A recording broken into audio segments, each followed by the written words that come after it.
दोस्तों, हम सभी सेलर्स को पता है कि मीशो मार्केटप्लेस हम सबसे कोई भी कमीशन फीस चार्ज नहीं करता है। मतलब अगर आप मीशो पर सेल कर रहे हो तो जितने अमाउंट पर प्रोडक्ट को बेचोगे उतना ही अमाउंट आपको बैंक में मिलना चाहिए। लेकिन फिर भी आपने देखा होगा कि जो मीशो आपको सेटलमेंट देता है वो जो आप प्राइस रखते हो अपने प्रोडक्ट का उससे आपको कम मिलता है। तो आपके दिमाग में 100% ये कंफ्यूजन जरूर होगा कि जब मीशो कोई फीस डिडक्ट ही नहीं करता तो हमें सेटलमेंट कम क्यों मिलता है। तो आज की वीडियो में मैं इसी के बारे में डिस्कस करूंगा। राधे राधे दोस्तों, मैं हिमांशु आप सभी का स्वागत करता हूं अपने चैनल ई सेलिंग ज्ञान में। तो आइए वीडियो की शुरुआत करते हैं। दोस्तों, वीडियो स्टार्ट करने से पहले एक जरूरी बात, हमें पता है कि नेक्स्ट फाइनेंशियल ईयर 2025-26 शुरू होने वाला है। तो मेरी आप सभी से रिक्वेस्ट है कि आप इस नए फाइनेंशियल ईयर में अपने ई कॉमर्स बिजनेस का डेटा प्रॉपरली मैनेज करें। काफ़ी सारे सेलर्स मुझे व्हाट्सएप पे काफ़ी टाइम से बोल रहे हैं कि मैं अपना डेटा मैनेजमेंट वाला लेवल 2 ट्रेनिंग प्रोग्राम लेकर आऊं। तो आपके लिए गुड न्यूज़ है, मैं मार्च के एंड वीक में ही डेटा मैनेजमेंट वाली लेवल 2 ट्रेनिंग आप सबके लिए कंडक्ट करने वाला हूं, जिसमें हम ई कॉमर्स बिजनेस में कैसे प्रोडक्ट का सेलिंग प्राइस कैलकुलेट किया जाता है, कैसे डेली ऑर्डर्स का मेंटेनेंस किया जाता है, कैसे रिटर्न ऑर्डर्स का मैनेजमेंट किया जाता है, कैसे पेमेंट रिकंसिलेशन किया जाता है। इन सब के बाद आपको पता चलता है कोई भी ऑर्डर अगर सस्पिशियस है जिसका आपको पेमेंट नहीं आया तो आप मार्केट प्लेस से उसे क्लेम कर सकते हो। कोई रिटर्न अगर आपको फिजिकली नहीं मिला है तो आपको कैसे पता चलेगा, कितना प्रॉफिट लॉस मंथली बेसिस पर आपको इस बिजनेस में हो रहा है। और साथ ही साथ कुछ गूगल शीट्स जो कि हमारे डेटा मैनेजमेंट वाले टास्कों को काफी आसान बना देंगी। ये सभी चीज हमारे लेवल 2 ट्रेनिंग प्रोग्राम में कंडक्ट कराई जाती है, जिसमें आप मुझसे अपने सारे डाउट्स जो है वो क्लियर कराते हो। तो अगर आपको इस ट्रेनिंग प्रोग्राम के बारे में इंफॉर्मेशन चाहिए तो नीचे स्क्रीन पर जो व्हाट्सएप नंबर आ रहा है आप उस पर कांटेक्ट करके मुझसे इंफॉर्मेशन ले सकते हैं। और अब आते हैं अपने टॉपिक पर। देखिए, कोई प्रोडक्ट अगर मीशो पर आप 120 रुपीज़ का सेल कर रहे हो, ठीक है, आपने मीशो प्राइस जो है वो 120 रुपीज़ सेट कर रखा है, तो मीशो क्या करेगा, उस पर कुछ शिपिंग लगाएगा। जब कस्टमर उसको खरीदेगा तो आपको पता है मीशो आपका जो प्राइस होता है उसके ऊपर कुछ शिपिंग लगाता है। अब मैं मान लेता हूं जो मीशो शिपिंग चार्ज लगा रहा है वो लगा रहा है 71 रुपीज़, ठीक है। अब यहां पर मैं दो सिनारियो लेकर चलता हूं। एक सिनारियो कि आपका प्रोडक्ट का जो जीएसटी रेट है वो 5% है और एक सिनारियो कि आपके प्रोडक्ट का जीएसटी रेट 18% है। ये मैं ऐसा कर रहा हूं क्योंकि दोनों ही केसेस में सेटलमेंट अलग अलग होगा तो आपको क्लैरिटी अच्छे से मिलेगी। देखो, यहां पर हमारा जो टोटल प्राइस जो कस्टमर ने पे किया है तो टोटल अमाउंट सेल अमाउंट हो गई 120 प्लस 71 और सिमिलर यहां पे भी सेल अमाउंट हो गई सेम, तो ये हो गया मेरा 191 और यहां पर भी सेल अमाउंट हो गई 191। ठीक है, हमें समझ में आ गया हमारी जो सेल हुई है वो 191 रुपीज की हुई है। अब हमें पता है मीशो हमसे कोई भी फीस चार्ज नहीं करता है, तो हमारे अकॉर्डिंग मीशो को हमारे अकाउंट में 120 रुपए देने चाहिए, लेकिन ऐसा एक्चुअल में नहीं होता। आइए समझते हैं। देखिए, 191 का तो जो प्रोडक्ट है वो कस्टमर को पड़ा है। अब मीशो आपको पे आउट देते वक्त कुछ डिडक्शंस करेगा। वो डिडक्शंस क्या क्या होते हैं?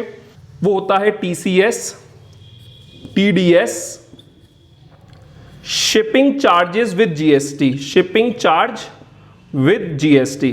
तो ये तीन चीज वो डिडक्ट करता है और उसके बाद आपको जो है वो पेमेंट देता है। अब यहां पर दोनों ही केसेस में हम टीसीएस, टीडीएस और शिपिंग चार्ज विद जीएसटी जो है वो कंप्यूट कर लेते हैं। टीसीएस आपको पता है होता है 0.5% ऑफ टैक्सेबल वैल्यू और टीडीएस होता है 0.1% ऑफ टैक्सेबल वैल्यू। अब यहां पर टैक्सेबल वैल्यू पहले कंप्यूट करते हैं। जीएसटी यहां पर है 5% और यहां पर जीएसटी जो है वो है 18%।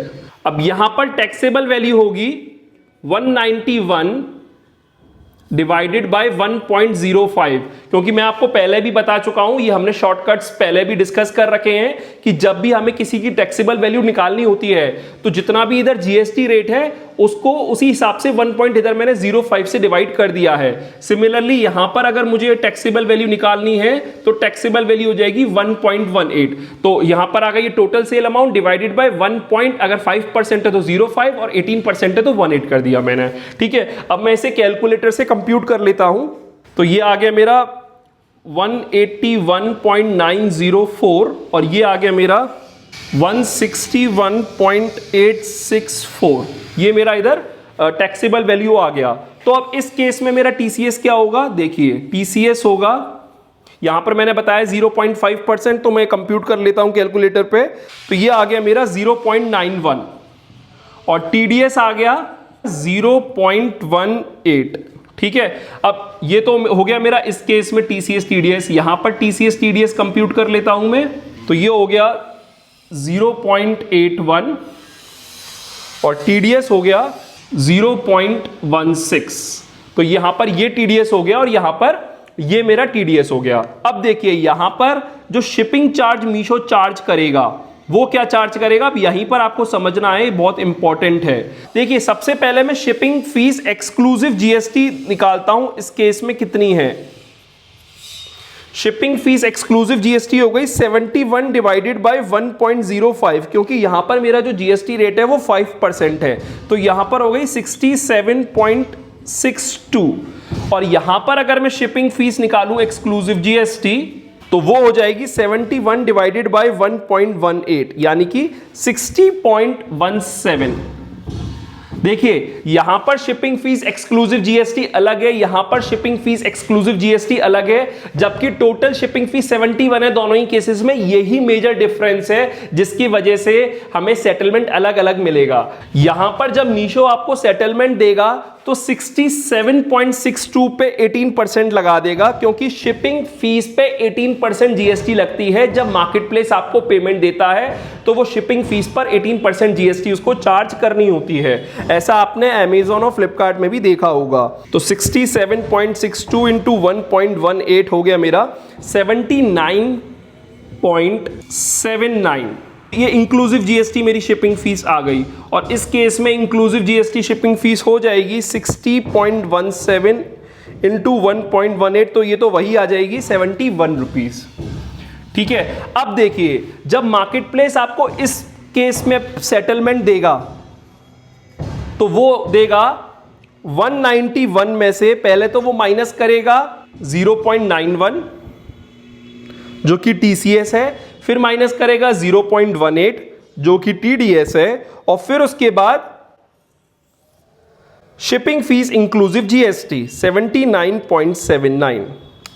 तो यहां पर जो सेटलमेंट अमाउंट मिला है वो 110.12 रुपए मिला है। लेकिन इस केस में जो सेटलमेंट अमाउंट आपको मिलेगा वो मिलेगा 191 में से माइनस करते हैं 0.81 माइनस 0.16 माइनस 71। इस केस में जो मिलेगा वो 119.03 आपको ये मिलेगा। तो देखिए सबसे पहले तो आपको समझ में आया हमें सेटलमेंट कम क्यों मिला। भले ही हमने 120 पर बेचा है, लेकिन क्योंकि गवर्नमेंट की पॉलिसी है कि जब मार्केट प्लेस सेलर को पे आउट दे तो वो टीसीएस डिडक्ट करे, टीडीएस डिडक्ट करे, शिपिंग फीस डिडक्ट करे और शिपिंग फीस पे लगने वाला जीएसटी डिडक्ट करे। टीसीएस जो डिडक्ट हो रहा है, टीडीएस जो डिडक्ट हो रहा है, वो आपके लिए कभी भी नुकसान नहीं होता है। उसको आप इनकम टैक्स पोर्टल और जीएसटी पोर्टल से क्लेम कर सकते हो जब आप मंथली रिटर्न फाइल करते हो या फिर एनुअली आप इनकम टैक्स रिटर्न फाइल करते हो। तो यहां पर 110.12 रुपए हमें अकाउंट में मिल गए, 0.91 0.18 और ये जो जीएसटी इस पे लगा 79.79 माइनस 67 लगभग 12 रुपए समथिंग आएगा, 12 रुपए का जीएसटी। ये जो अमाउंट है हम इनकम टैक्स पोर्टल और जीएसटी पोर्टल से क्लेम कर लेंगे। अब इस केस में जब आप देखोगे तो इसमें 0.81 टीसीएस क्लेम हो जाएगा, टीडीएस क्लेम हो जाएगा और ये जो शिपिंग फी 71 है इसमें जो जीएसटी का अमाउंट होगा वो आप क्लेम कर लोगे, लगभग 11 रुपए का अमाउंट है। तो इस तरीके से मीशो पे आपको समझ में आ गया होगा कि मीशो पे हमें पूरा अमाउंट क्यों नहीं मिलता, क्योंकि टीसीएस टीडीएस डिडक्ट किए जाते हैं, शिपिंग फीस पे जीएसटी जो लगता है वो डिडक्ट किया जाता है, लेकिन जो डिडक्शन होता है वो हमारे लिए लॉस नहीं होता है। कहीं ना कहीं हम उसे जीएसटी पोर्टल और इनकम टैक्स पोर्टल से क्लेम जो है वो कर लेते हैं। तो आप ये मानकर चलिए कि जितने प्राइस पर आप मीशो पर अपने प्रोडक्ट को लिस्ट कर रहे हो आपको उतना ही सेटलमेंट मिलता है। कुछ अगर कम आपको बैंक अकाउंट में सेटलमेंट मिल रहा है तो वो आपके लिए नुकसान नहीं है, कहीं ना कहीं आप इनकम टैक्स और जीएसटी पोर्टल से उसको रिइंबर्समेंट कर लेते हो। तो इसलिए आप बेफिक्र होकर मीशो पर जो प्राइस रखते हो वो ऑब्वियसली अमेज़न और फ्लिपकार्ट से कम रखा करो, क्योंकि कहीं ना कहीं मीशो पे आपके ऑर्डर्स तभी आएंगे तब आप Amazon फ्लिपकार्ट के कंपैरिजन में प्राइस कम रखोगे, क्योंकि मीशो पर जो कस्टमर आता है वो इसी मेंटेलिटी से आता है कि मीशो पर हमें सस्ता मिलेगा, और कस्टमर को अगर वो नहीं मिलेगा तो मीशो पे आपके ऑर्डर नहीं आएंगे। तो इस वीडियो में मुझे यही समझाना था कि आखिर जो सेलर है उसको सेटलमेंट कम क्यों मिलता है। उम्मीद करता हूं आपको वीडियो जो है वो अच्छी लगी होगी, समझ में आ गया होगा। मेरा लेवल 2 ट्रेनिंग प्रोग्राम मार्च के एंड वीक में होने वाला है, तो अगर आप इंटरेस्टेड हैं तो मुझे व्हाट्सएप पे इस नंबर पे मैसेज कीजिएगा, आप उसकी डिटेल्स ले सकते हैं। ये वीडियो उन लोगों के साथ जरूर शेयर कीजिएगा जो भी मीशो पर सेल करते हैं, और अगर आप मेरे चैनल पर नए हो और पहली बार आए हो तो इस चैनल को सब्सक्राइब भी कर दीजिएगा। अभी फिलहाल के लिए मैं चलता हूं, राधे राधे।